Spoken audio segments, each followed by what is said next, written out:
bring in Democratic Congressman Adam Schiff of California. He's the chairman of the House Intelligence Committee. Congressman, thanks so much for joining us. As you well know, everybody knows, the president still refusing to concede. The Secretary of State, Mike Pompeo, is saying, and I'm quoting now, there will be a smooth transition to a second Trump administration. And the president fired the defense secretary by tweet. How worried are you, and you're the chairman of the Intelligence Committee, how worried are you that all this potentially could imperil our national security? Wolf, it's a real concern any way you look at it, and we don't know what will take place in the next 2 months. It could be, very smooth in terms of foreign policy or national security threats, or we could have a real crisis. If, for example, and this is completely hypothetical, but let's say that the North Koreans decided they wanted to send the new president a message once Joe Biden is sworn in by testing a new intercontinental ballistic missile. If the current intelligence community sees that coming and isn't able to advise the president-elect in advance, then he doesn't have the chance to prepare, and his team doesn't have the chance to prepare that they should otherwise.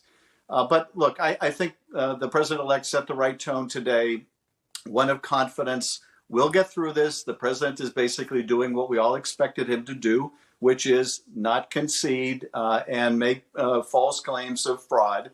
What's really troubling, disappointing, but also, again, not surprising, is how many people like Mitch McConnell and Secretary Pompeo and others are going along with this charade, which merely drags us down in the estimation of the world. Yeah, that's an important point. There's still a lot of fear out there right now as well, Congressman, that the FBI Director Wray, CIA Director Haspel, potentially could be next on the president's chopping block. CNN has learned the president is frustrated with Haspel, thinks she delayed the release of certain classified documents. What can you tell us about this? Well, this is a real concern. The president is more than capable of further bloodletting. I think we have to anticipate it.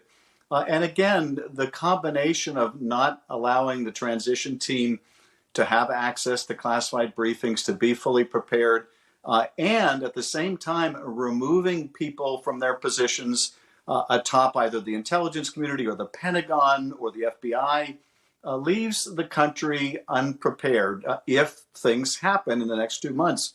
We have to hope and pray they don't. But nonetheless, this is, once again, Donald Trump doing what he's always done, which is care nothing about the national interest, only about his personal interest. And right now he's feeling aggrieved. He's been denied a second term. He's one of few presidents in history to be denied a second term. And he's reacting in the way that a child would react. But that child is the president of the United States.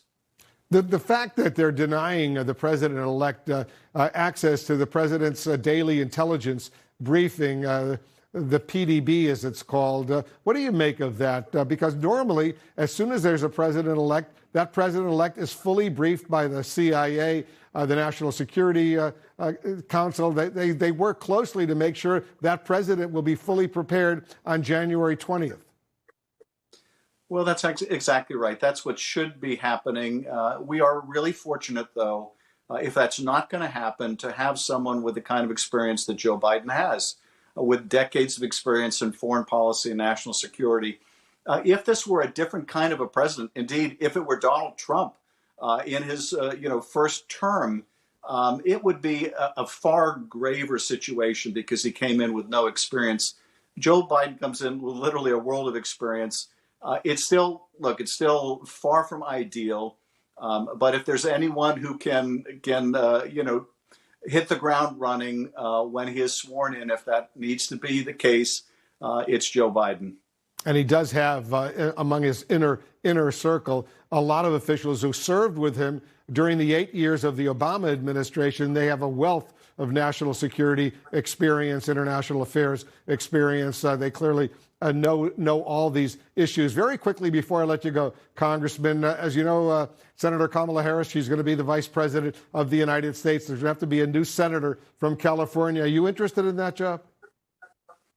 Well, you'd be hard-pressed to find any House member that's not interested in that job. But I think the governor has got a real hard choice, a lot of great candidates. I have every confidence he'll make a terrific decision. And I don't envy how hard that's going to be. It's a tough decision. What about serving in the Biden administration? Would you like to have a cabinet position, for example? I think the president-elect is likewise going to have a lot of great people to choose from, and I'm very confident that he and his team will pick a superb cabinet. I didn't hear a yes or a no, but I'll leave it at that. Congressman Adam Schiff, the chairman of the Intelligence Committee, thanks as usual for joining us.